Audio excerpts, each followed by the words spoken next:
بسم الله الرحمن الرحيم. الحمد لله رب العالمين، والصلاة والسلام على أشرف الأنبياء والمرسلين وعلى آله وأصحابه أجمعين ومن تبعهم بإحسان إلى يوم الدين، أما بعد. عزیز القدر بھائیوں، دوستوں اور بزرگوں اور اسی طرح معززات ماؤں بہنوں اور خواتین اسلام، آپ سب کو آج کے نئے سبق میں خوش آمدید کہتا ہوں. ہمارے یہ شیخ ابن باز رحمہ اللہ کی کتاب الدروس المہمہ سے آج 5واں سبق ہے. اس سے پہلے ہم 4 سبق پڑھ چکے ہیں اور پہلے سبق میں ہم نے تقریباً 5 یا 6 دن لگائے تھے. پھر اسی طرح ہم نے دوسرے سبق میں بھی ہم نے 2 دن لگائے. پھر جو چوتھا سبق تھا اس میں بھی ہم نے 2 دن لگائے. آج یہ 5واں سبق ہے اور اس سبق میں انشاءاللہ آج کے دن ہی انشاءاللہ ہم آج کے سبق کو کمپلیٹ کریں گے باذن اللہ تعالی، کیونکہ آج کا سبق مختصر ہے اور آج کا سبق ہے احسان کے حوالے سے، جس کی وضاحت میں انشاءاللہ بعد میں کرتا ہوں. سب سے پہلے اللہ رب العزت سے دعا ہے کہ اللہم انفعنا بما علمتنا وعلمنا ما ينفعنا وزدنا علما. اللهم انفعنا بما علمتنا وعلمنا ما ينفعنا وزدنا علما. اللهم انفعنا بما علمتنا وعلمنا ما ينفعنا وزدنا علما.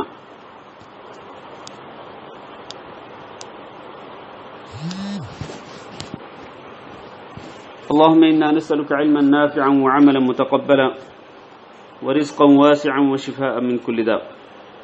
اللہ رب العزت سے دعا ہے کہ اللہ رب العزت ہمیں دین کا علم نافع نصیب فرمائے، جو ہمارے لیے دنیا میں بھی نفع بخش ہو اور آخرت میں بھی نفع بخش ہو، اور اس علم کے ذریعے اللہ رب العزت ہمارے دلوں کو منور فرمائے. اللہ رب العزت اس علم پر ہمیں عمل کرنے کی توفیق دے. جو کچھ ہم سیکھتے ہیں، پڑھتے ہیں، پڑھاتے ہیں، اللہ رب العزت اس پر عملی جامہ پہنانے کی توفیق دے. اور اللہ رب العزت ہمارے اس چھوٹے سے عمل کو جو اللہ کی رضا کے لیے کرتے ہیں، اسے اللہ ذخیرہ آخرت اور ذریعہ نجات بنائے. جیسا کہ ابھی میں نے گزارش کی کہ ہمارا آج کا سبق احسان کے حوالے سے ہے، تو اس سبق کی جو بنیاد ہے وہ حدیث جبریل ہے. جیسا کہ آپ جانتے ہیں کہ حضرت جبریل امین علیہ السلام نبی کریم صلی اللہ علیہ وسلم کے پاس تشریف لائے ایک انسان کی شکل میں، اور انہوں نے آ کر نبی صلی اللہ علیہ وسلم سے متعدد سوالات کیے. ان میں سے ایک سوال یہ تھا کہ اخبرنی عن الاسلام، کہ مجھے اس بات کے بارے میں بتائیں کہ اسلام کیا ہے. نبی صلی اللہ علیہ وسلم نے فرمایا الاسلام ان تشهد ان لا الہ الا اللہ وان محمد رسول اللہ. اسلام یہ ہے کہ آپ گواہی دیں کہ اللہ کے سوا کوئی معبود برحق نہیں اور محمد صلی اللہ علیہ وسلم اللہ کے رسول ہیں. وتقیم الصلاۃ، اور نماز پابندی سے پڑھتے رہو. وتؤتی الزکاۃ، اور زکوٰۃ ادا کرتے رہو. وتصوم رمضان، اور رمضان کے روزے رکھتے رہو. وتحج البیت ان استطعت الیہ سبیلا، اور بیت اللہ کا حج کرو اگر تمہیں اس کی طرف جانے کی استطاعت ہو. نبی صلی اللہ علیہ وسلم نے اسلام کے یہ 5 ارکان ذکر کیے اسلام کی تعریف کرتے ہوئے. پھر حضرت جبریل نے جو انسان کی شکل میں تشریف لائے تھے دوسرا سوال کیا کہ اخبرنی عن الایمان، کہ مجھے ایمان کے بارے میں بھی بتائیں کہ ایمان کیا ہوتا ہے. نبی صلی اللہ علیہ وسلم نے ایمان کے 6 ارکان ذکر فرمائے جو ہم کل پڑھ چکے ہیں. ان تؤمن باللہ وملائکتہ،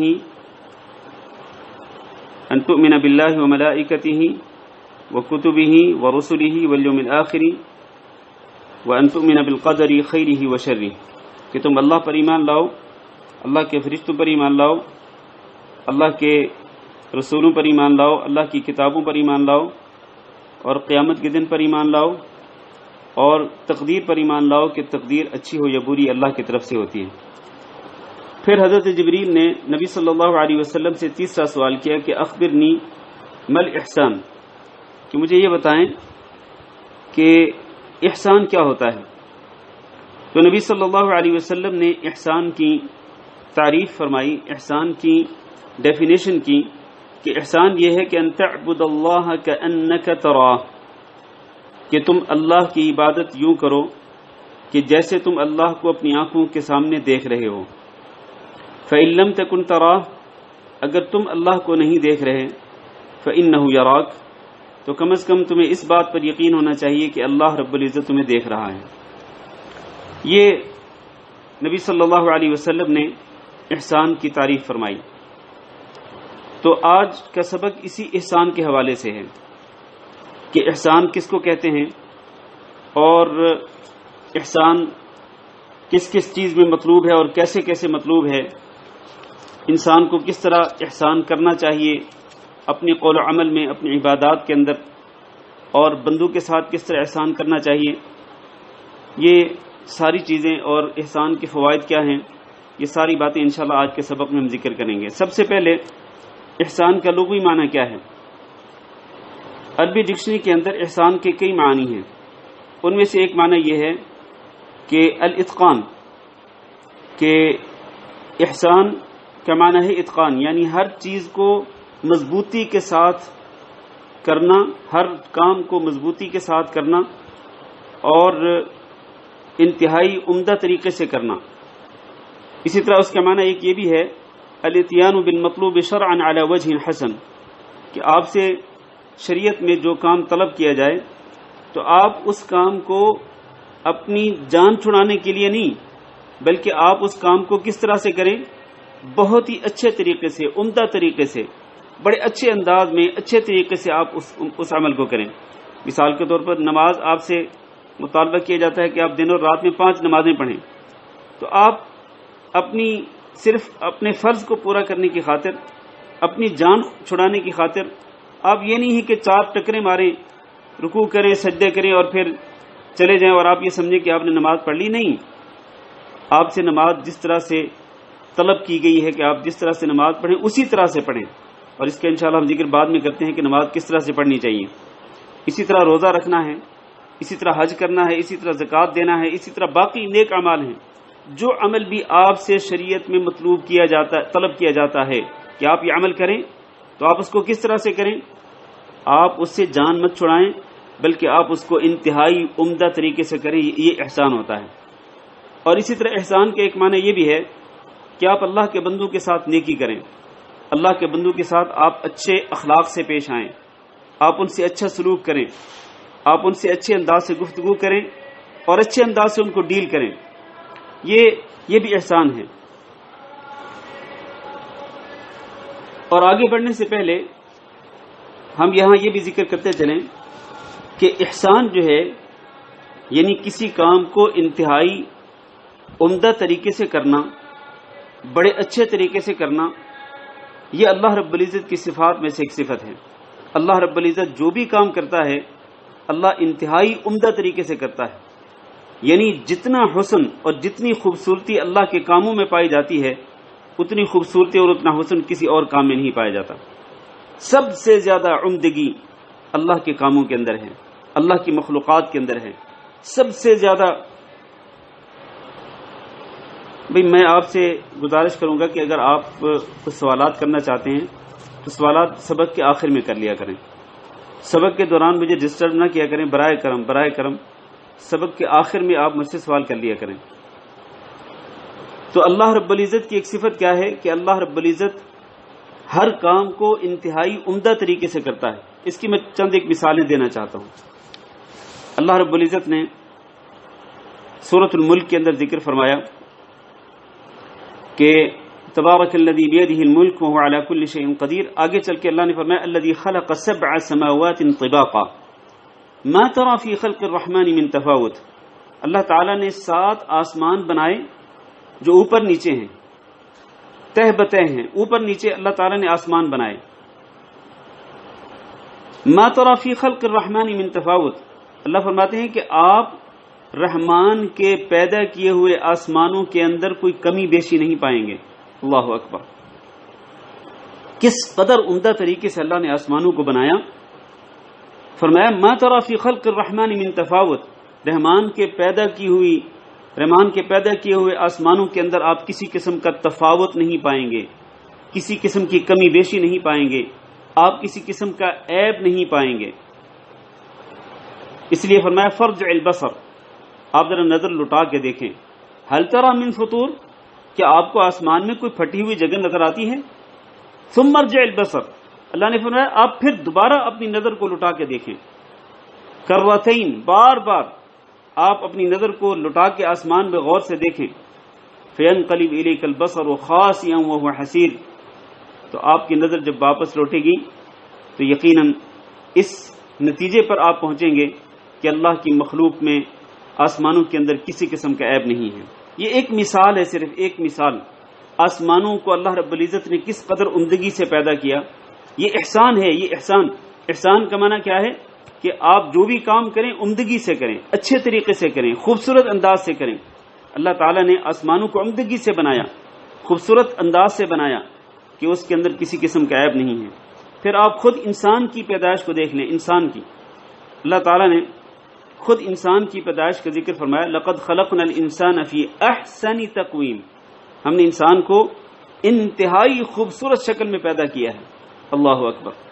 انسان دیکھیں نا، آپ اپنے انسان خود اپنے اعضاء کے بارے میں غور کریں۔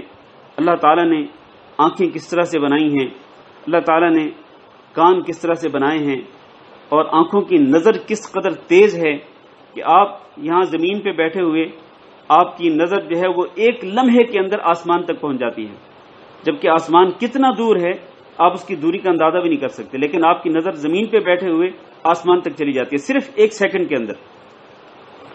اسی طرح اللہ تعالیٰ نے آپ کے ہاتھ بنائے، اللہ تعالیٰ نے آپ کی زبان بنائی، اللہ تعالیٰ نے آپ کی ناک اور اس کے اندر سونگنے کی طاقت پیدا کی۔ اسی طرح اللہ رب العزت نے پیر بنائے، اور باقی انسان کے جتنے اعضاء ہیں یہ اللہ رب العزت کی قدرت کے مظہر ہیں کہ اللہ رب العزت نے کس قدر عظیم الشان طریقے سے، عمدہ طریقے سے، مضبوط طریقے سے اللہ رب العزت نے انسان کو پیدا کیا۔ اسی طرح اللہ نے فرمایا ذالک عالم الغیب والشہادہ العزیز الرحیم الذی احسن کل شیء، اللہ تعالیٰ نے ہر چیز کو بہترین طریقے سے پیدا کیا، ہر چیز کو بہترین طریقے سے بنایا۔ احسن کل شیء خلقہ وبدأ خلق الانسان من طین، پھر اللہ تعالیٰ نے ہر چیز کا ذکر کرنے کے بعد خصوصاً انسان کی پیدائش کا ذکر فرمایا کہ انسان کو ہم نے کس طرح سے بنایا۔ وبدأ خلق الانسان من طین، انسان کی پیدائش کو ہم نے مٹی سے شروع کیا۔ ثم جعل نسلہ من سلالة من ماء مہین ثم سواہ ونفخ فیہ من روحہ، مختلف مراحل سے گزارنے کے بعد اللہ اس کو ٹھیک ٹھاک بناتا ہے، انسان کو اس کے تمام اعضاء کو ٹھیک طریقے سے بناتا ہے، پھر اس کے اندر اللہ تعالیٰ روح پھونکتا ہے، پھر اللہ فرماتے ہیں وَجَعَلَ لَكُمُ السَّمْعَ وَالْأَبْصَارَ وَالْأَفْئِدَةَ، اللہ تمہارے کان بناتا ہے، تمہاری آنکھیں بناتا ہے، تمہارے دل بناتا ہے۔ یہ ساری نعمتیں اللہ تعالیٰ نے ذکر فرمائیں۔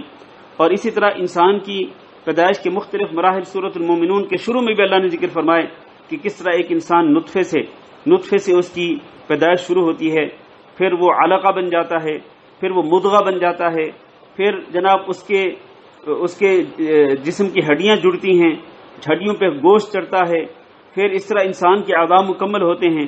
فرمایا فتبارک اللہ احسن الخالقین، اللہ اکبر، بابرکت ہے وہ اللہ جو کہ پیدا کرنے والوں میں سب سے بہتر پیدا کرنے والا ہے، یعنی سب سے بہتر اور سب سے اعلیٰ اور برتر پیدا کرنے والا عظیم الشان اللہ ہے کہ اس کی پیدائش جو ہے وہ اس کی قدرت کا مظہر ہے۔ تو اللہ تعالیٰ نے انسان کو، پھر آپ دیکھیں اللہ تعالیٰ نے انسان کو جو شکل و صورت دی ہے، اللہ نے فرمایا اللہ الذی جعل لکم الارض قرارا والسماء بناء، اللہ وہ ہے جس نے زمین کو تمہارے لیے قرار کی جگہ، ٹھہرنے کی جگہ بنا دیا، اور آسمان کو چھت بنا دیا۔ وصورکم، اور اللہ تعالیٰ نے تمہیں شکل و صورت دی، فاحسن صورکم، اور پھر کیسی شکل و صورت دی اللہ تعالیٰ نے ہر انسان کو خوبصورت شکل دی۔ اور آپ دیکھیں کھربوں کی تعداد میں انسان ہیں اور ہر انسان کی شکل دوسرے انسان سے مختلف ہے۔ فاحسن صورکم ورزقکم من الطیبات ذالکم اللہ ربکم، یہ ہے تمہارا رب کہ جو ہر چیز کو عمدگی کے ساتھ بہترین طریقے سے پیدا کرتا ہے۔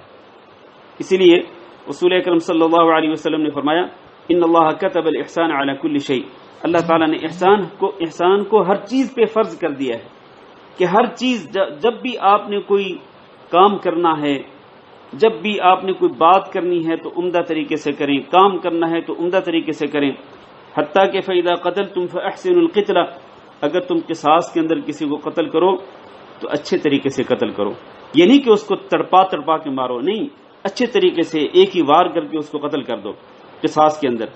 اسی طرح وَإِذَا ذَبَحْتُمْ فَأَحْسِنُوا الذِّبْحَ، اگر تم کسی جانور کو ذبح کرنا چاہو تو بڑے اچھے طریقے سے ذبح کرو، آپ کے پاس جو چھری ہو یا جو بھی آلہ ہو ذبح کرنے کے لیے اس کو اچھی طرح سے تیز کرو، جانور کے سامنے تیز کرنے سے منع فرمایا۔ تو اللہ کے رسول صلی اللہ علیہ وسلم نے فرمایا کہ جانور کو ذبح کرو تو اس کو بھی اچھے طریقے سے ذبح کرو، یعنی احسان جو ہے عمدگی کے ساتھ کسی کام کو کرنا، یہ قصاص میں قتل کرتے ہوئے بھی مطلوب ہے اور اسی طرح ذبح کرتے ہوئے بھی مطلوب ہے۔ تو اس ساری گفتگو سے یہ معلوم ہوتا ہے کہ احسان اللہ رب العزت کی صفات میں سے ایک صفت ہے کہ اللہ تعالی ہر چیز کو عمدہ طریقے سے بناتا ہے، عمدہ طریقے سے پیدا کرتا ہے اور عمدگی کے ساتھ اللہ رب العزت ہر چیز کو ڈیل کرتا ہے۔ اس لیے اللہ تعالیٰ نے احسان کا پھر حکم بھی دیا، چونکہ اللہ تعالیٰ کی صفت ہے احسان، تو اللہ تعالیٰ نے احسان کا حکم بھی دیا ہے، فرمایا وَأَحْسِنُوا إِنَّ اللَّهَ يُحِبُّ الْمُحْسِنِينَ، تم احسان یعنی عمدہ طریقے سے عمل کیا کرو، اس لیے کہ عمدہ طریقے سے عمل کرنے والوں سے اللہ تعالیٰ محبت کرتا ہے۔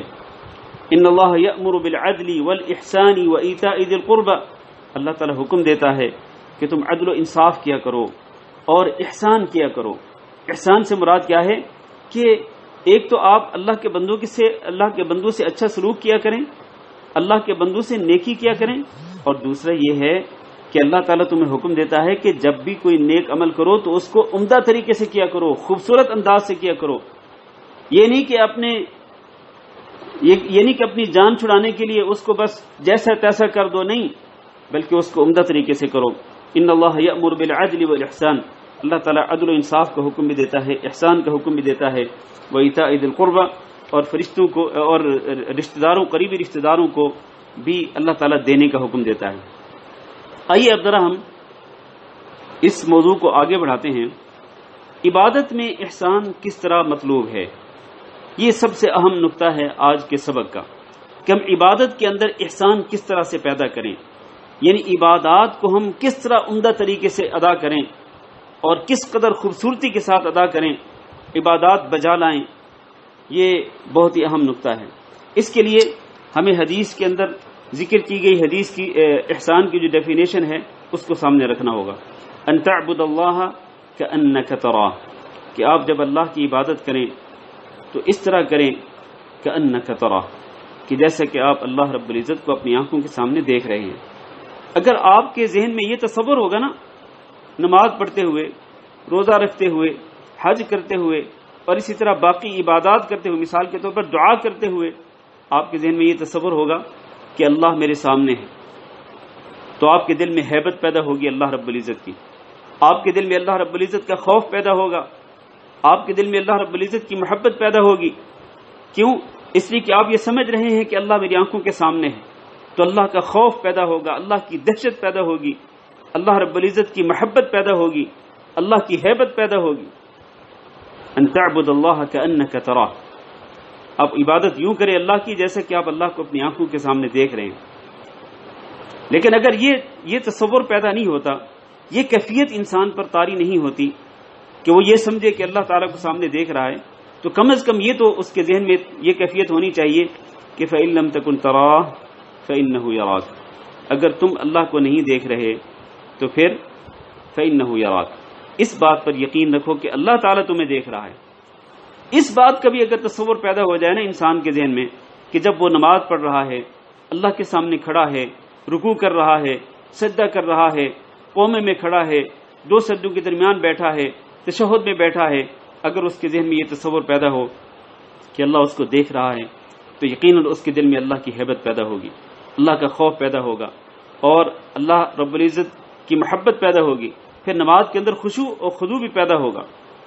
اللہ تعالیٰ نے قرآن مجید میں ارشاد فرمایا، سنیے ذرا اللہ تعالیٰ کا فرمان، وَمَا تَكُونُ فِي شَأْنٍ وَمَا تَتْلُو مِنْهُ مِنْ قُرْآنٍ، تم جب کبھی کسی معاملے کے اندر ہوتے ہو اور جب بھی تم قرآن مجید کی تلاوت کرتے ہو، اور ولا تعملون من عمل، اور جب بھی تم کوئی بھی عمل کرتے ہو، کوئی بھی عمل، صرف نماز نہیں ہے بلکہ کوئی بھی عمل کرتے ہو، الا كنا علیکم شہودا، تو ہم وہاں پر حاضر ہوتے ہیں، وہاں موجود ہوتے ہیں، ہم وہاں تمہیں دیکھ رہے ہوتے ہیں اور تمہیں سن رہے ہوتے ہیں، اور تمہارے دل کی حالت کا ہم جائزہ لے رہے ہوتے ہیں کہ تمہارے دل کے اندر ہماری محبت بھی ہے یا نہیں، تمہارے دل کے اندر ہمارا خوف بھی ہے یا نہیں، تمہارے دل کے اندر ہماری دہشت ہے کہ نہیں ہے، محبت ہے یا نہیں ہے۔ اللہ تعالیٰ ہر چیز کا جائزہ لیتا ہے۔ الا كنا علیکم شہودا اذ تفیضون فیہ۔ تو یہ جو کیفیت ہے نا، یہ کیفیت عبادت کے اندر ہونی چاہیے۔ اگر یہ کیفیت ہو کہ انسان اللہ رب العزت کو اپنی آنکھوں کے سامنے دیکھ رہا ہو، یا کم از کم یہ کہ اللہ تعالیٰ اس کو دیکھ رہا ہے، تو یہ کیفیت انسان کے دل میں اللہ کا خوف پیدا کرتی ہے۔ اسی کو احسان کہتے ہیں۔ جہاں تک نماز کا تعلق ہے تو نماز کے اندر احسان کیا ہے؟ نماز کے اندر احسان یہ ہے کہ نماز، آپ سب سے پہلی بات یہ کہ نماز کو آپ ادا کریں تو اس کی شرطوں کے ساتھ پورا کریں، اس کے ارکان کے ساتھ پورا کریں، اس کے واجبات کے ساتھ پورا کریں، اس کی سنتوں کے ساتھ پورا کریں۔ اور آگے چل کے انشاءاللہ ہم پڑھیں گے کہ نماز کی شروط کیا ہیں، بلکہ جو ہمارا اگلا سبق ہے کل کا انشاءاللہ وہ نماز کی شرطوں کے حوالے سے ہے۔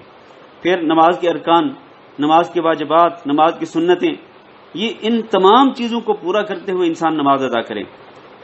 یہ نہیں کہ انسان کو نہ نماز کی شرطوں کی پرواہ ہو، نہ نماز کے ارکان کے اور فرائض کی پرواہ ہو، نہ نماز کے واجبات کی پرواہ ہو، نہ نماز کی سنتوں کی پرواہ ہو، بلکہ وہ چار ٹکرے مار کر کے وہ چلتا بنے، تو وہ نماز نہیں کہلاتی۔ اسی لیے وہ شخص جو کہ نبی صلی اللہ علیہ وسلم کی خدمت میں حاضر ہوا، مسجد کے اندر آ کے نماز پڑھی، اور نماز پڑھنے کے بعد وہ نبی صلی اللہ علیہ وسلم کی خدمت میں حاضر ہوا، آ کے سلام کہا، اللہ کے رسول نے سلام کا جواب دیا، اور آپ نے فرمایا ارجع فصلی فإنک لم تصلی، جاؤ لوٹ جاؤ، تم نماز جا کے دوبارہ پڑھو، اس لیے کہ تم نے نماز پڑھی ہی نہیں ہے۔ حالانکہ وہ نماز پڑھ کے آیا تھا، نبی صلی اللہ علیہ وسلم نے دیکھا تھا اس کو، وہ بیچارہ پھر گیا، اس نے نماز دوبارہ پڑھی، واپس آیا، اللہ کے رسول کی خدمت میں سلام پیش کیا، آپ نے جواب دیا، آپ نے پھر بھی یہی فرمایا کہ ارجع فصلی فإنک لم تصلی، تم لوٹ جاؤ اس لیے کہ تم نے نماز پڑھی ہی نہیں ہے۔ وہ پھر واپس گیا، تیسری مرتبہ نماز جا کے پھر پڑھی، پھر واپس آیا اور اللہ کے رسول کو سلام پیش کیا، آپ نے جواب دیا، آپ نے پھر فرمایا تیسری مرتبہ بھی فرمایا ارجع فصلی فإنک لم تصلی، واپس لوٹ جاؤ اس لیے کہ تم نے نماز پڑھی ہی نہیں ہے۔ اب دیکھیں اس شخص نے 3 مرتبہ نبی صلی اللہ علیہ وسلم کی آنکھوں کے سامنے نماز پڑھی تھی، لیکن آپ صلی اللہ علیہ وسلم ہر مرتبہ اس کو یہ فرما رہے ہیں کہ تم نے نماز پڑھی ہی نہیں ہے۔ اس کی وجہ کیا تھی؟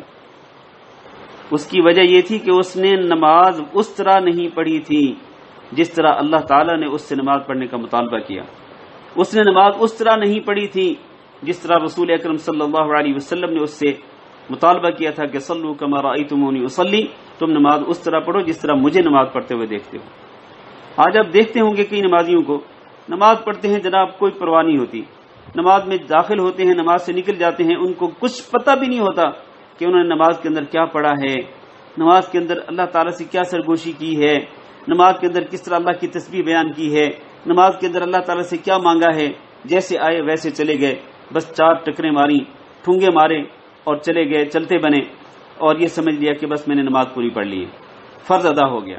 تو اللہ کے رسول صلی اللہ علیہ وسلم نے جب اس کو تیسری مرتبہ فرمایا کہ جاؤ نماز پڑھو اس لیے کہ تم نے نماز نہیں پڑھی، تو اس شخص نے کہا اللہ کی قسم، اے اللہ کے رسول، اللہ کی قسم، مجھے اس سے بہتر نماز پڑھنے کا کوئی طریقہ نہیں آتا، آپ مجھے سکھلا دیں کہ میں نماز کیسے پڑھوں۔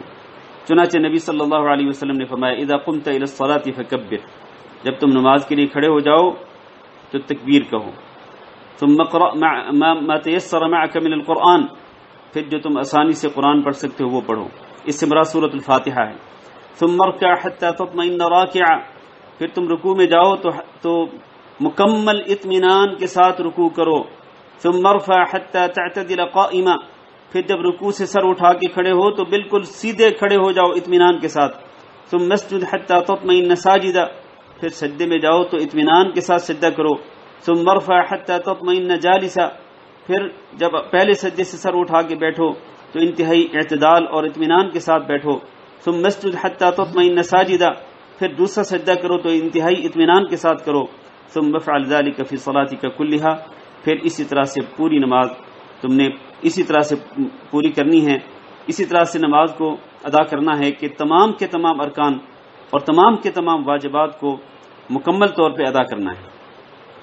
اس حدیث سے کیا ثابت ہوا؟ اس حدیث سے ثابت یہ ہوا کہ نماز کے اندر احسان یہ ہے کہ آپ نماز کی شرطوں اور نماز کے ارکان، واجبات اور نماز کی سنتوں کو مکمل کرتے ہوئے پڑھیں، تب نماز جو ہے وہ آپ کی مکمل ہوگی اور اس کے اندر حسن پیدا ہوگا. اپنی نماز کے اندر حسن پیدا کریں میرے بھائیوں اور میری ماؤں، بہنوں، بیٹیوں، اپنی نماز کو خوبصورت بنایا کرو، نماز کے اندر حسن پیدا کیا کرو. کس طرح پیدا کرو گے؟ اس طرح کے نماز کی شرطیں، نماز کے ارکان، نماز کے واجبات اور سنتیں پوری کرو. نبی صلی اللہ علیہ وسلم کا فرمان ہے، یہ حدیث بڑی عظیم حدیث ہے، اس کو سنیں. ما من مسلم تحضره صلاة مکتوبہ، جو مسلمان بھی، جس مسلمان کے پاس فرض نماز کا وقت ہو، فیحسن وضوءها، پھر وہ اچھی طرح سے وضو کرے. اب دیکھیں یہ عمدگی اور اچھائی، عمدہ طریقے سے کسی کام کو کرنا، یہ صرف نماز کے اندر نہیں بلکہ وضو بھی آپ نے جب کرنا ہے نماز کے لیے تو عمدہ طریقے سے کریں.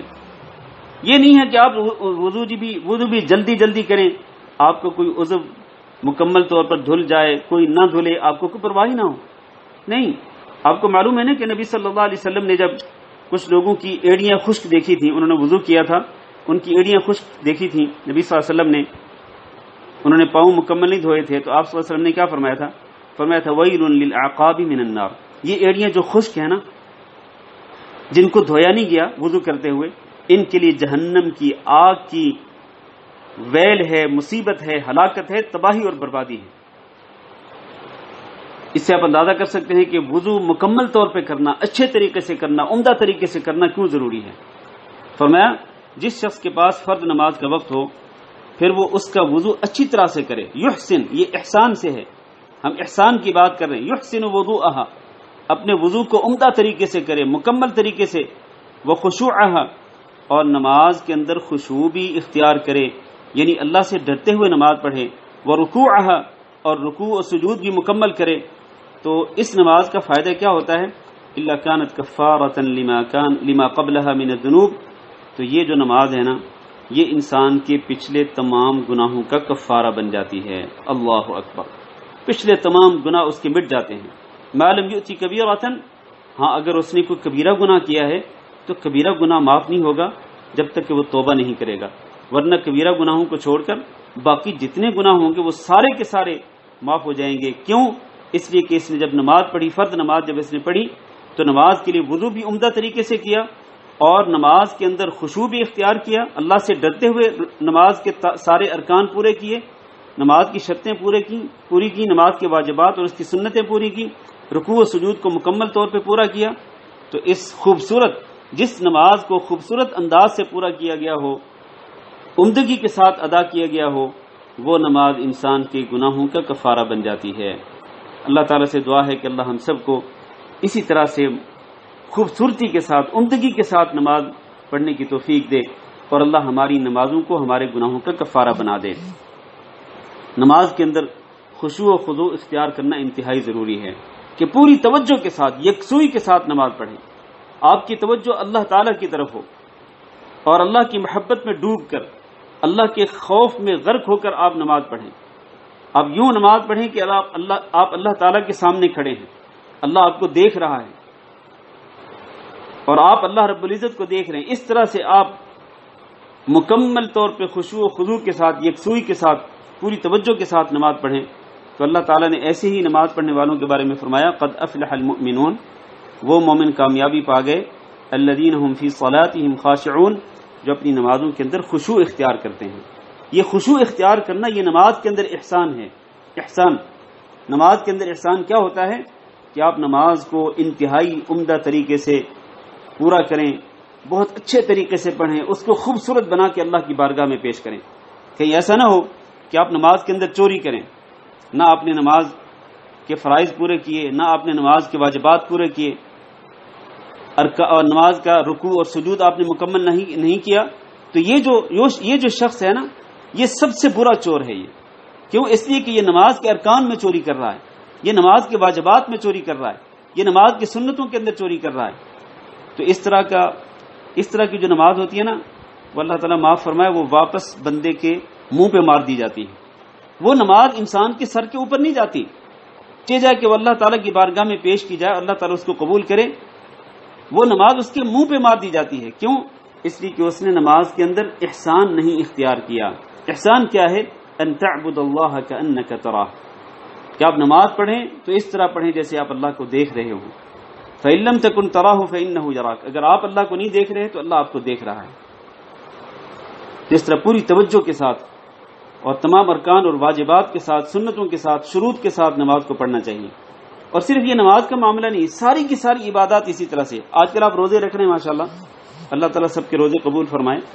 روزہ بھی رکھیں تو انتہائی عمدہ طریقے سے رکھیں، روزے کے اندر حسن پیدا کریں، روزے کے اندر خوبصورتی پیدا کریں۔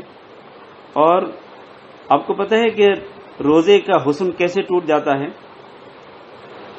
روزے کی خوبصورتی کیسے ختم ہوتی ہے، کہ آپ کو پتہ ہے؟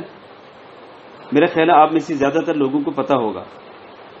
روزے کی خوبصورتی، روزے کا حسن کیسے ختم ہوتا ہے؟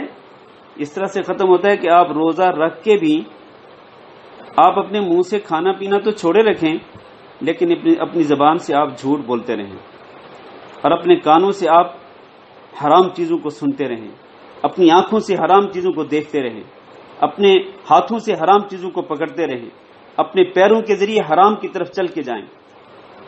اگر آپ اس طرح کرتے ہیں، اس طرح روزہ رکھتے ہیں، تو آپ اپنے روزے کے حسن کو توڑ رہے ہیں، آپ اپنے روزے کی خوبصورتی کو ختم کر رہے ہیں۔ اسی لیے اللہ کے رسول نے فرمایا کہ جو شخص روزہ رکھے اور روزے کے اندر وہ جھوٹ پر عمل کرنے کو نہ چھوڑے اور جہالت کو ترک نہ کرے، گالی گلوچ نہ چھوڑے، تو اللہ تعالیٰ کو کوئی ضرورت نہیں ہے کہ وہ بھوکا اور پیاسا رہے۔ کیوں؟ اس لیے کہ اس نے روزے کے حسن اور روزے کی خوبصورتی کا خیال ہی نہیں رکھا ہے۔ اس نے خود ہی روزے کو بدشکل بنا دیا۔ روزے کے اندر غیبت بھی ہو رہی ہے، روزے کے اندر چغل خوری بھی ہو رہی ہے، روزے کے اندر جھوٹ بھی بولا جا رہا ہے، جھوٹی چیزیں دیکھی جا رہی ہیں، جھوٹی چیزیں شیئر کی جا رہی ہیں، فارورڈ کی جا رہی ہیں، اور جھوٹی کہانیاں سنی جا رہی ہیں یوٹیوب پر اور باقی چیزوں پر۔ یہ جھوٹ کو جس نے نہیں چھوڑا ہے تو اس نے اپنے روزے کو بدشکل بنا دیا ہے، بدصورت بنا دیا ہے۔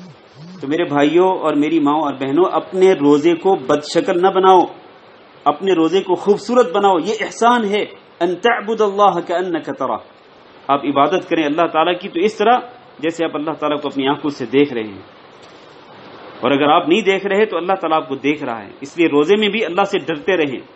روزے کا اصل مقصد کیا ہے؟ لعلکم تتقون، کہ تمہارے اندر اللہ کا خوف پیدا ہو جائے، تقوی پیدا ہو جائے، اللہ سے ڈر کر تم نافرمانی کو چھوڑ دو۔ یہ روزے کا اصل مقصد ہے۔ اسی طرح باقی عبادات ہیں، حج ہے، اسی طرح زکوٰۃ دینا ہے، باقی جتنی بھی عبادات ہیں ان تمام کی تمام عبادات کے اندر احسان یہی ہے کہ آپ جب بھی کوئی عبادت کریں، جب بھی کوئی عمل کریں، اللہ سے ڈرتے ہوئے کریں، اللہ کی محبت کے ساتھ کریں، اور اللہ رب العزت کو اپنی آنکھوں کے سامنے رکھ کر کے اللہ میرے سامنے ہے، اللہ مجھے دیکھ رہا ہے، اللہ مجھے سن رہا ہے۔ آپ کے دل میں اللہ کی ہیبت پیدا ہوگی، اللہ کا جلال آپ کے دل میں پیدا ہوگا، اللہ کا خوف پیدا ہوگا۔ تو یہ کیفیت اگر پیدا ہوتی ہے تو یہی کیفیت اصل میں ہر عبادت کا مغز ہے۔ یقین مانے یہ جو کیفیت ہے نا، خشوع و خضوع، اللہ کا خوف، اللہ کی محبت، یہ عبادت کا مغز ہے، یہ عبادت کی بنیاد ہے اور اس کی جڑ ہے۔ اللہ تعالیٰ سے دعا کرتے ہیں کہ اللہ ہم سب کو عبادات کے اندر احسان اختیار کرنے کی توفیق دے۔ اللہ تعالیٰ تمام کی تمام عبادات کے اندر اپنا خوف نصیب فرمائے، اپنی محبت نصیب فرمائے، اور اللہ تعالیٰ اپنے جلال کو ہمارے دلوں میں پیدا فرمائے۔ ہم آگے بڑھتے ہیں۔ احسان جو ہے، جس طرح ہم نے پہلے کہا، احسان کا معنی کیا ہے کہ آپ ایک کام کو عمدہ طریقے سے کریں۔ آپ اگر کوئی بات بھی کرتے ہیں نا تو آپ بات بھی عمدہ طریقے سے کریں، اپنے قول میں، اپنی باتوں میں حسن پیدا کریں۔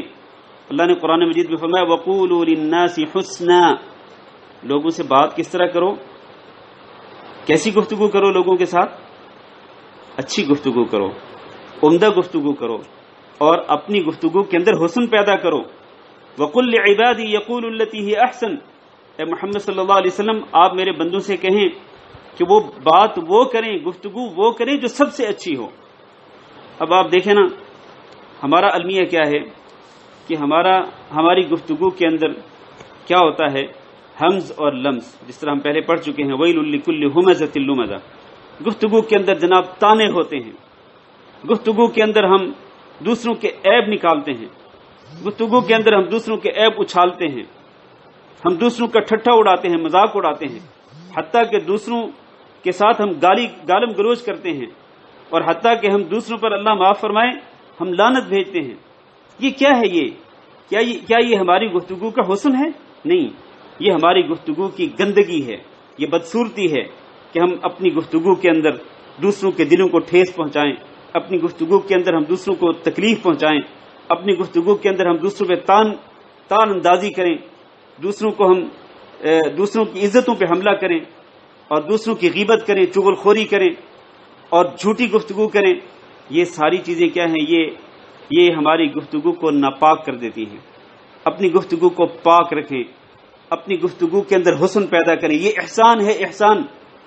کل عبادی یقول التی ہے احسن، سب سے اچھی گفتگو کیا کریں اور اپنی گفتگو کو پاک کریں.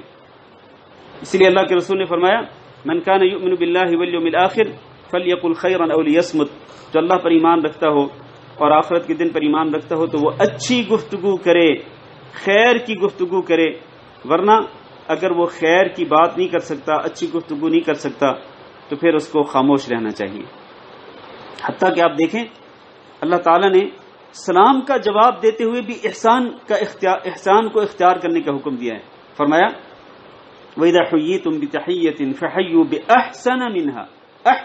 احسن کا لفظ احسان سے ہے کہ جب آپ کو سلام کا تحفہ پیش کیا جائے تو آپ کیا کریں؟ آپ اس سے بہتر تحفہ پیش کریں.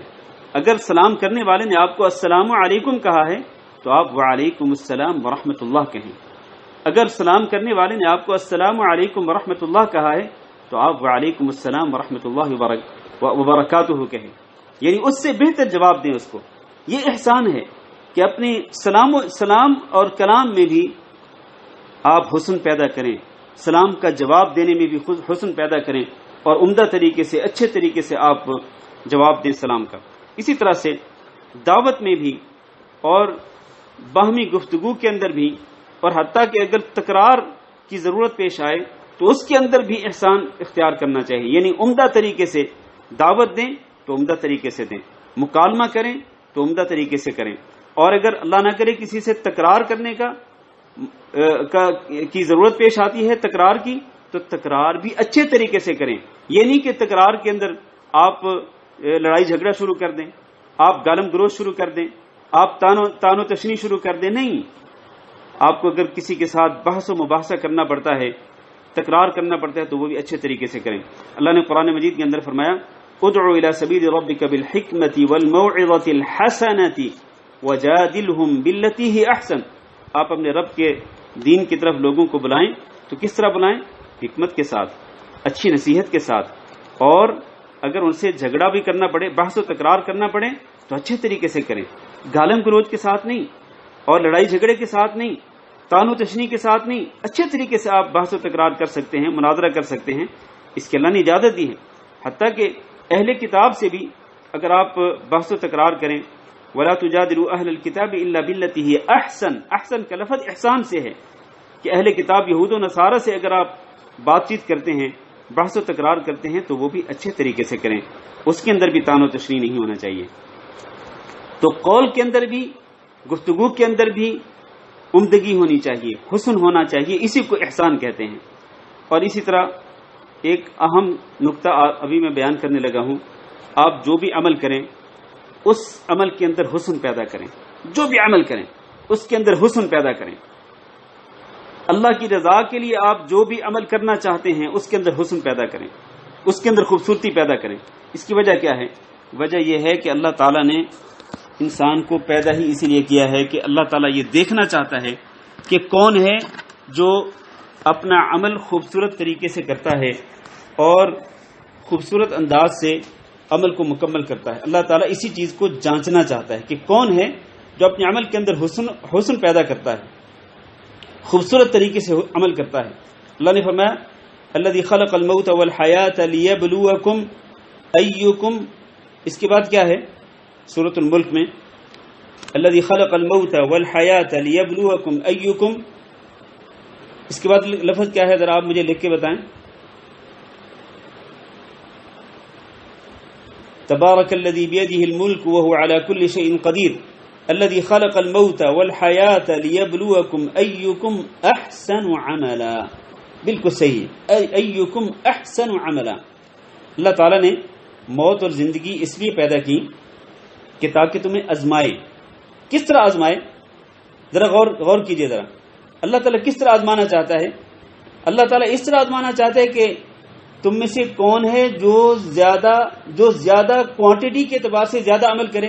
نہیں, ایکم احسن عملا, کوانٹٹی کو اللہ تعالیٰ نہیں دیکھتا, اللہ تعالیٰ کوالٹی کو دیکھتا ہے کہ تم میں سے کون ہے جو زیادہ اچھا عمل کرتا ہے, زیادہ بہترین طریقے سے عمل کرتا ہے, زیادہ عمدگی کے ساتھ عمل کرتا ہے. اللہ تعالیٰ یہ دیکھنا چاہتا ہے. گویا اللہ تعالیٰ کے ہاں کوانٹٹی کی کوئی حیثیت نہیں ہے, اللہ رب العزت کے ہاں حیثیت ہے کوالٹی کی. اور میں بھی بتاتا ہوں کہ کسی عمل کی کوالٹی کیسے بنتی ہے. سورۃ الکہف میں, آپ سورۃ الکہف ہر جمعہ کو پڑھتے ہیں, اس میں بھی اللہ تعالیٰ نے فرمایا ان الذین آمنوا وعملوا الصالحات انا لا نضيع اجر من احسن عملا, کہ بے شک وہ لوگ جو ایمان لائے اور اچھے عمل کرتے رہے تو ہم اس شخص کا اجر ضائع نہیں کرتے کہ جو کیا کرتا ہے, من احسن عملا, جو عمل کو خوبصورت طریقے سے کرتا ہے, عمدگی کے ساتھ کرتا ہے. یہ نہیں فرمایا کہ جو عمل زیادہ کرتا ہے, کوانٹٹی نہیں بلکہ کوالٹی دیکھتا ہے اللہ تعالیٰ. تو جو شخص کوالٹی کے اعتبار سے اپنے عمل کو خوبصورت ترین بناتا ہے, اللہ اس کے اجر کو ضائع نہیں کرتا ہے. اب سوال یہ ہے کہ کسی عمل کی کوالٹی کیسے بنتی ہے, یعنی اس کی کوالٹی جو ہے اللہ کے نزدیک اچھی سے اچھی کیسے ہو سکتی ہے. آپ جب بازار میں جاتے ہیں, کسی چیز کو خریدنا چاہتے ہیں, تو آپ چیز کی کوالٹی کو دیکھتے ہیں کہ چیز کی کوالٹی کیا ہے. تو سوال یہ ہے کہ اللہ رب العزت ہمارے اعمال میں کوالٹی کو کس طرح جانچتا ہے. آپ کا کیا جواب ہے؟ میں آپ سے جواب لینا چاہتا ہوں, آپ کو اپنے اس سبق میں شریک کرنا چاہتا ہوں. اللہ رب العزت ہمارے اعمال کو کس طرح جانچتا ہے, ہمارے اعمال کی کوالٹی کو کس طرح بھانپ لیتا ہے اللہ تعالیٰ. ہاں جی, یہ عائشہ نے لکھا ہے کہ نیت کے ذریعے. ام عبد الرحمن بھی لکھتی ہیں نیتوں کے ساتھ, اور فریحہ جنید لکھتی ہیں کہ صرف اللہ کے لیے اخلاص پیدا کرنا. بالکل صحیح ہے, ایز پر سنت بالکل صحیح ہے. اس کا مطلب دو چیزیں ہیں, ایک ہے اخلاص اور دوسری چیز ہے سنت رسول صلی اللہ علیہ وسلم کے مطابق ہونا. اخلاص اور سنت رسول کے مطابق ہونا, بالکل یہ دو چیزیں ہیں. اللہ تعالیٰ بس ان دو چیزوں کو دیکھتا ہے کہ اس بندے کے عمل میں اخلاص کتنا ہے, نیت میں اخلاص کتنا ہے, یہ کس قدر میری رضا کے لیے یہ کام کر رہا ہے, کس قدر میرا تقرب حاصل کرنے کے لیے یہ کام کر رہا ہے. اور دوسری چیز اللہ تعالیٰ یہ دیکھتا ہے کہ اس کا یہ عمل میرے پیارے نبی جناب محمد صلی اللہ علیہ وسلم کی سنت کے کتنے مطابق ہے, سنت کے ساتھ مطابقت کتنی ہے. یہ دو چیزیں اللہ تعالیٰ جانچتا ہے. اس لیے میرے بھائیوں, اگر آپ اپنے تمام اعمال کو خوبصورت بنانا چاہتے ہیں اور اپنے اعمال کے اندر حسن اور خوبصورتی پیدا کرنا چاہتے ہیں, تو ان دو چیزوں کا خیال رکھا کرو. ایک تو یہ ہے کہ اپنی نیتوں کے اندر اخلاص پیدا کرو, ہر عمل نیک عمل اللہ رب العزت کی رضا کے لیے کرو, ریاکاری اور دکھلاوا نہ کرو. اور دوسری چیز یہ ہے کہ جو بھی عمل کرو آپ اللہ کے رسول صلی اللہ علیہ وسلم کی سنت کے مطابق کرو. یہ جو کلمہ طیبہ ہے نا, لا الہ الا اللہ محمد الرسول اللہ, یہ کلمہ طیبہ اس کے دو پارٹ ہیں, دو جز ہیں. پہلا پارٹ اخلاص کی دلیل ہے اور دوسرا پارٹ اتباع کی دلیل ہے. پہلا پارٹ لا الہ الا اللہ, یہ اس بات کی دلیل ہے کہ ہر عمل کے اندر اخلاص پیدا کرنا ضروری ہے. اور محمد الرسول اللہ یہ اس بات کی دلیل ہے کہ ہر عمل نبی صلی اللہ علیہ وسلم کی سنت کے مطابق ہونا ضروری ہے۔ اس لیے دین کے اعمال کے اندر یہ نہیں ہے کہ آپ جیسے چاہیں کر لیں، جیسے چاہیں عبادت کر لیں۔ ہم پہلے پڑھ چکے ہیں محمد الرسول اللہ صلی اللہ علیہ وسلم کی جو گواہی دینا ہے، ہم نے کہا تھا اس کی 4 شرطیں ہیں۔ ان 4 شرطوں میں سے ایک شرط یہ ہے کہ اللہ کی عبادت کس کے طریقے پر کریں؟ رسول اکرم صلی اللہ علیہ وسلم کے طریقے پر کریں، تب وہ عبادت اللہ تعالیٰ کے ہاں قابل قبول ہوگی۔ تو خلاصہ یہ ہے کہ اعمال کے اندر حسن کیسے پیدا ہوتا ہے، احسان جو ہے، احسان جس کی ہم آج بات کر رہے ہیں، اعمال کے اندر حسن خوبصورتی کیسے پیدا ہوتی ہے، اعمال کو ہم کیسے زیادہ سے زیادہ خوبصورت بنا سکتے ہیں، 2 چیزوں کے ذریعے۔ ایک یہ کہ ہم اپنا اعمال کے اندر، عبادات کے اندر اخلاص پیدا کریں، اور دوسرا ان اعمال کو، عبادات کو اللہ کے رسول کی سنت کے مطابق کریں۔ یہاں ایک اور چیز میں بیان کرتا چلوں کہ یہ کیسے ہو سکتا ہے کہ ہم اپنی عبادات کے اندر احسان پیدا کریں، یعنی کیسے اخلاص کیسے آ سکتا ہے، نبی صلی اللہ علیہ وسلم کی سنت کی اتباع جو ہے وہ کیسے آ سکتی ہے۔ اس کے لیے 2-3 چیزیں ضروری ہیں۔ پہلی بات یہ ہے کہ جب ہم عبادت کرنے لگیں تو ہمارے دل میں یہ ہو کہ اللہ رب العزت ہماری نگرانی کر رہا ہے۔ کان اللہ علی کل شیء رقیبا، اللہ رب العزت کی نگرانی کا تصور ہو دل کے اندر، تو پھر انسان اس عمل کو بڑے اچھے طریقے سے کرتا ہے۔ حتیٰ کہ آپ دیکھیں نا، آپ اگر فرض کریں آپ جاب کرنے جاتے ہیں، جب آپ جاب کرنے کے لیے پہنچتے ہیں اپنی ڈیوٹی پر، اپنے آفس میں پہنچتے ہیں، تو آپ کے دل میں یہ ہو کہ میرا اللہ میری نگرانی کر رہا ہے، تو پھر آپ کیا کریں گے؟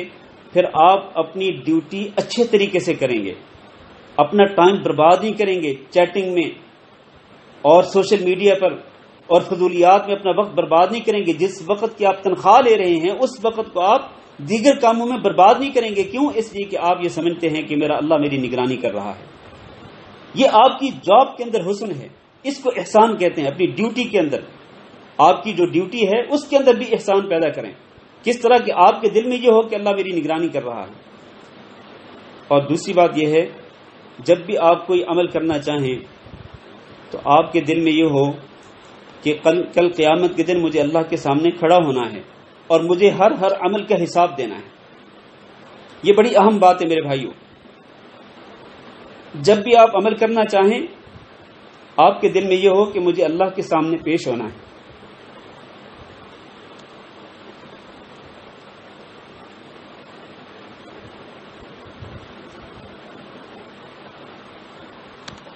مجھے اللہ کی بارگاہ میں کھڑے ہونا ہے،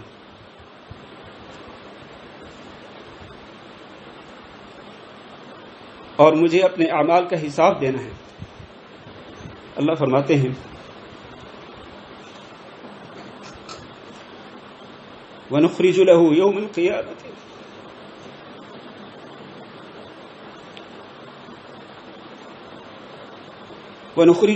الْقِيَامَةِ كِتَابًا يَلْقَاهُ مَنشُورًا، ہم انسان کے سامنے اس کا نام اعمال نکال کے کھول کے رکھ دیں گے، پھر کہیں گے اقرأ کتابک، اپنے اس نام اعمال کو پڑھو ذرا، کفا بنفسک اليوم علیک حسیبا، آج تو اپنا محاسبہ خود ہی بہتر طریقے سے کر سکتے ہو۔ فمن یعمل مثقال ذرۃ خیرا یرہ، انسان اگر ایک ذرہ کے برابر، رائی کے دانے کے برابر بھی نیکی کرے اس کو دیکھے گا اپنی آنکھوں کے سامنے، اور اگر رائی کے دانے کے برابر برائی کرے، اس سے توبہ نہ کرے، اس کو بھی انسان دیکھے گا قیامت کے دن۔ تو یہ جو تصور ہے نا کہ کل قیامت کے دن مجھے اللہ کے سامنے کھڑا ہونا ہے اور اللہ کے سامنے اپنے اعمال کا حساب دینا ہے، اس تصور کے ذریعے آپ اپنے اعمال کے اندر حسن پیدا کر سکتے ہیں، اپنے اعمال کے اندر خوبصورتی پیدا کر سکتے ہیں، اپنے اعمال کے اندر اخلاص پیدا کر سکتے ہیں، اپنے اعمال کو نبی صلی اللہ علیہ وسلم کی سنت کے مطابق بنا سکتے ہیں۔ چلیں آگے بڑھتے ہیں۔ ہم نے اب تک ذکر کیا ہے کہ احسان کیا ہوتا ہے، اور ہم نے یہ بھی ذکر کیا کہ احسان اللہ کی صفت ہے، لہذا ہمیں بھی احسان کرنا چاہیے، یعنی اپنے اعمال کو عمدہ طریقے سے پورا کرنا چاہیے۔ اور عبادات کے اندر احسان یہ ہے کہ آپ اللہ کی محبت کے ساتھ، اللہ کے ڈر کے ساتھ، اللہ کے خوف کے ساتھ، اللہ کی ہیبت اور اس کے جلال کے ساتھ آپ اللہ کی عبادت کریں۔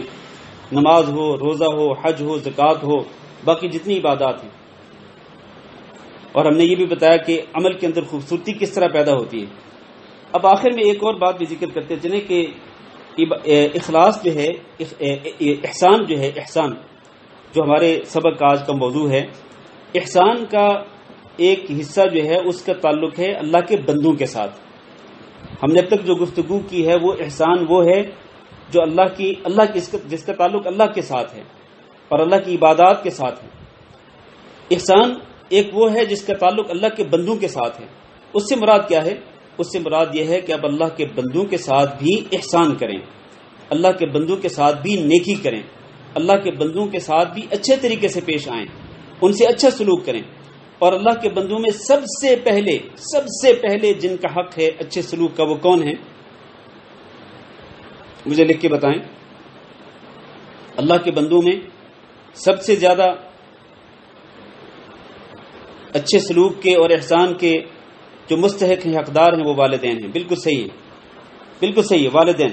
اللہ نے قرآن مجید کے اندر اس کا حکم دیا، وبالوالدین احسانا. یہ احسان ہے. آج ہمارے سبق کا موضوع احسان ہے. تو یہ احسان وہ ہے جس کا تعلق اللہ کے بندوں کے ساتھ ہے. وبالوالدین احسانا. اپنے والدین کے ساتھ حسن سلوک کرو، ان کے ساتھ نیکی کرو، ان کے ساتھ اچھے طریقے سے پیش آؤ، اور ان کو جھڑکو مت، ان کے سامنے اف نہ کرو، ان کو ڈانٹو مت، ان کی بات کو مانو، ان کے ساتھ اچھا سلوک کرو، ان کی نافرمانی نہ کرو، ان کو تکلیف نہ پہنچاؤ. یہ ساری چیزیں احسان کے اندر شامل ہیں. اسی طرح وبذی القربى، رشتہ داروں کے ساتھ بھی اچھا سلوک کرو. والیتامى، یتیموں کے ساتھ اچھا سلوک کرو. والمساکین، مسکینوں کے ساتھ اچھا سلوک کرو. یہ احسان ہے. یہ والجار ذی القربى، آپ کا رشتہ دار اگر آپ کا پڑوسی قریبی رشتہ دار ہو اس کے ساتھ احسان کرو. والجار الجنب، اگر کوئی اجنبی آدمی آپ کا پڑوسی ہے اس کے ساتھ احسان کرو. والصاحب بالجنب، آپ کے پہلو میں جو بندہ بیٹھا ہے اس کے ساتھ احسان کرو. وابن السبیل، اور مسافر کے ساتھ احسان کرو. وما ملکت ایمانکم، اور جو لوگ آپ کے تابع ہیں، آپ کے ماتحت کام کرتے ہیں، ان سے بھی اچھا سلوک کرو. تو یہ احسان جو ہے یہ وہ ہے جس کا تعلق اللہ کے بندوں کے ساتھ ہے. تو اللہ کے بندوں کے ساتھ بھی احسان کرنا چاہیے، اور ان کے ساتھ بھی نیکی کرنی چاہیے، اور ان سے اچھے طریقے سے پیش آنا چاہیے. یہ احسان کا ایک حصہ ہے جس کا اللہ تعالیٰ نے ہمیں حکم دیا ہے. ان اللہ یأمر بالعدل والاحسان، اللہ تعالیٰ عدل کا بھی حکم دیتا ہے، احسان کا بھی حکم دیتا ہے.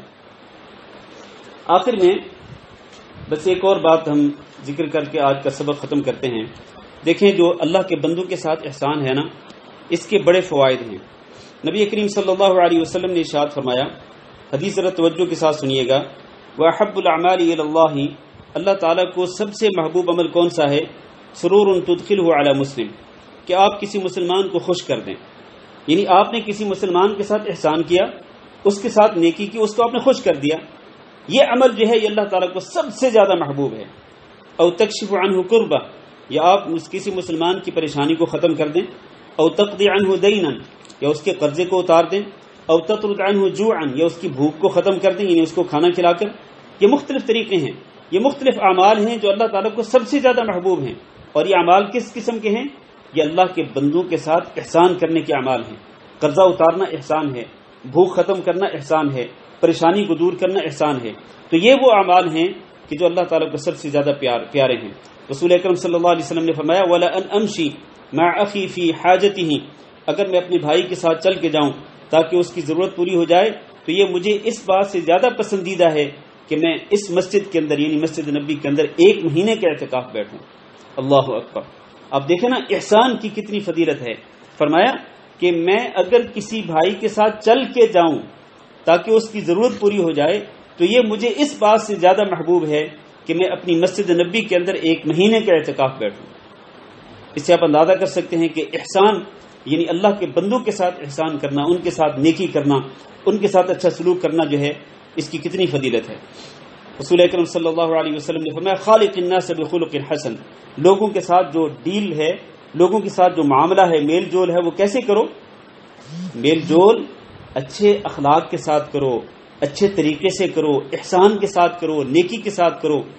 یہ وہ چیز ہے جس کا حکم دیا رسول اکرم صلی اللہ علیہ وسلم نے.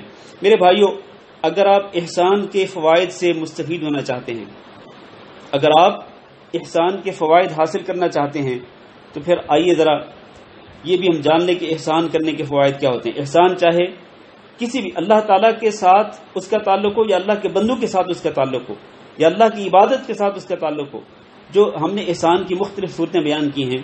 اللہ تعالیٰ فرماتے ہیں ان رحمت اللہ قریب من المحسنین، اللہ کی رحمت قریب ہوتی ہے کن کے؟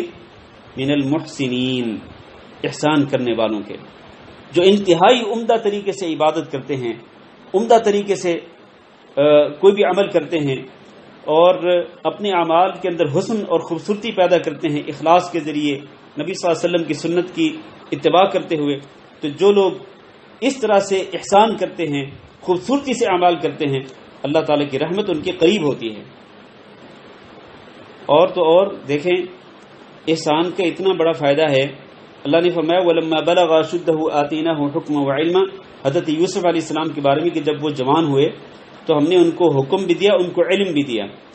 پھر اللہ فرماتے ہیں وَكَذَلِكَ نَجْزِي الْمُحْسِنِينَ، ہم اس طرح بدلہ دیا کرتے ہیں کن کو؟ المحسنین کو، احسان والوں کو، جو عبادات کے اندر احسان پیدا کر خوبصورتی پیدا کرتے ہیں، حسن پیدا کرتے ہیں، عبادات ایسے کرتے ہیں جیسے اللہ کو دیکھ رہے ہوں، اور جو احسان کرتے ہیں اللہ کے بندوں کے ساتھ، نیکی کرتے ہیں اور اچھا سلوک کرتے ہیں، تو ایسے لوگوں کو ہم اسی طرح کا بدلہ دیا کرتے ہیں کہ ان کو ہم علم جیسی نعمت سے نوازتے ہیں۔ اس لیے میرے بھائیوں، اگر آپ علم حاصل کرنا چاہتے ہیں، اگر آپ دین کی سمجھ حاصل کرنا چاہتے ہیں، دین کے عالم بننا چاہتے ہیں، تو آپ اپنے اعمال کے اندر حسن پیدا کریں اور اب اللہ کے بندوں کے ساتھ نیکی کیا کریں، اللہ کے بندوں کے ساتھ آپ اچھے طریقے سے پیش آیا کریں۔ اور آخری بات یہ ہے کہ جو لوگ احسان والا معاملہ کرتے ہیں، عبادت کے اندر بھی، نماز کے اندر بھی، باقی عبادات کے اندر بھی احسان والا معاملہ کرتے ہیں اور اللہ کے بندوں کے ساتھ بھی نیکی کرتے ہیں، تو ان کے لیے کیا ہے؟ اللہ نے فرمایا للذین احسنوا الحسنى وزیادہ، جو احسان والا معاملہ کرتے ہیں تو ان کے لیے جنت ہے، اور جنت کے علاوہ ایک اور چیز بھی ہے، جنت بھی ہے اور جنت کے علاوہ ایک اور چیز بھی ہے۔ وہ چیز کیا ہے؟ اس کو جان کے آپ کی حیرت کی انتہا ہوگی۔ وہ چیز اللہ رب العزت کا دیدار ہے۔ یعنی جو لوگ احسان والا معاملہ کرتے ہیں اپنے تمام اعمال کے اندر، عبادات کے اندر اللہ کے ساتھ، اللہ کے بندوں کے ساتھ، ان کے لیے جنت بھی ہے، اور جنت کے علاوہ ایک ایکسٹرا، ایک اضافی نعمت بھی ہے، اور وہ اللہ رب العزت کا دیدار ہے، جو اللہ رب العزت جنت والوں کو نصیب فرمائیں گے۔ اللہ تعالیٰ سے دعا کرتے ہیں کہ اللہ رب العزت ہم نے آج جو کچھ پڑھا ہے، جو کچھ سیکھا ہے، اللہ تعالیٰ اس پر عمل کرنے کی توفیق دے۔ اللہ ہمیں اپنے اعمال کے اندر حسن پیدا کرنے کی توفیق دے۔ اللہ ہمیں اپنے ساتھ بھی احسان کی توفیق دے، اور اللہ اپنے بندوں کے ساتھ بھی احسان کی توفیق دے، اور اللہ رب العزت ہمیں اپنے اعمال کے اندر اخلاص پیدا کرنے کی توفیق دے، اور نبی کریم صلی اللہ علیہ وسلم کی سنت کے مطابق اعمال کو مکمل کرنے کی توفیق دے۔